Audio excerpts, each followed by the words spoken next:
साथियों, भगवान राम और कृष्ण की मूछें क्यों नहीं होती? आखिर इसके पीछे क्या कारण है? आइए इस रहस्य को जानते हैं।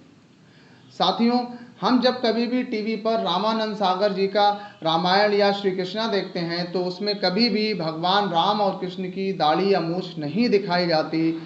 इसको जानने के लिए सबसे पहले हमें ये जानना होगा कि भगवान अपने परम धाम में किस अवस्था में रहते हैं।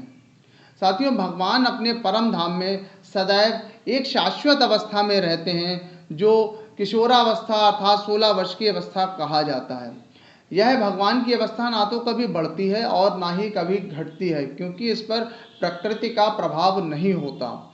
भगवान जब कभी भी अवतार लेकर पृथ्वी पर आते हैं तो प्रकृति के प्रभाव को स्वीकार करते हैं और इसी कारण भगवान की अवस्था शिशु रूप से धीरे धीरे बढ़ती है और जब तक 16 वर्ष की अवस्था भगवान की नहीं हो जाती तब तक वह नियत रूप से बढ़ती रहती है।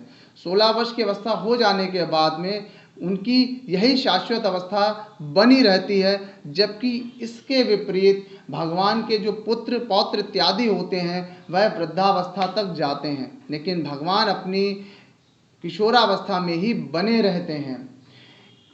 दूसरा कारण ये है कि भगवान का जो शरीर होता है वो परम दिव्य होता है और परम दिव्य शरीर में कभी भी कोई भी चीज़ अनावश्यक रूप से नहीं होती, जैसे कि शरीर पे बाल, चाहे वो दाढ़ी मूछ के रूप में हो, चाहे हाथ पैरों में रोए के रूप में हो, किसी भी रूप में हो, वह परम दिव्य शरीर में नहीं होते। यहाँ तक कि अगर हम बात स्वर्ग के इंद्र की करते हैं तो स्वर्ग के इंद्र के भी दाढ़ी मूछ या अनावश्यक बाल नहीं होते। तो जब इंद्र के नहीं होते हैं तो भगवान का तो शरीर परम दिव्य होता है, चिन्मय शरीर होता है, तो उसमें दाढ़ी या मूछ होने का कोई प्रश्न ही नहीं उठता।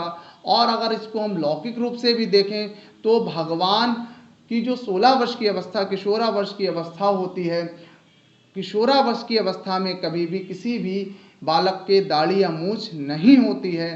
यह प्रकृति का गुण होता है। लेकिन आज कलयुग में कुछ कभी कभी ऐसा भी दिखाई पड़ता है कि छोटा सा बच्चा जन्म लेता है तो उसके शरीर पर बड़े बड़े बाल दिखाई पड़ते हैं। यह प्रकृति का कोप होता है, क्योंकि प्रकृति का काफ़ी ह्रास हुआ है, जिसके कारण कभी कभी प्रकृति अपना दुष्प्रभाव भी दिखाती है। लेकिन सामान्य रूप से 16 वर्ष की अवस्था में किसी भी युग में किसी भी बालक के दाढ़ी या मूछ नहीं होती। तो मित्रों, यह था कारण कि भगवान के दाढ़ी मूछ नहीं होती है, क्योंकि वो सदैव किशोरावस्था में रहते हैं और दूसरा उनका शरीर परम दिव्य होता है। इसको और भी अधिक अच्छे तरीके से अगर आप जानना चाहते हैं तो मैंने एक वीडियो पहले से ही बनाया हुआ है, वह है देवताओं के दाढ़ी या मूछ शरीर पर बाल क्यों नहीं होते हैं। इस वीडियो का लिंक मैं इस वीडियो में ही दे दूंगा, आप चाहें तो देख सकते हैं। अगर आपको यह वीडियो अच्छा लगा हो तो वीडियो को लाइक कीजिए, शेयर कीजिए और चैनल को सब्सक्राइब करना ना भूलें। जय श्री राधे, जय श्री राम।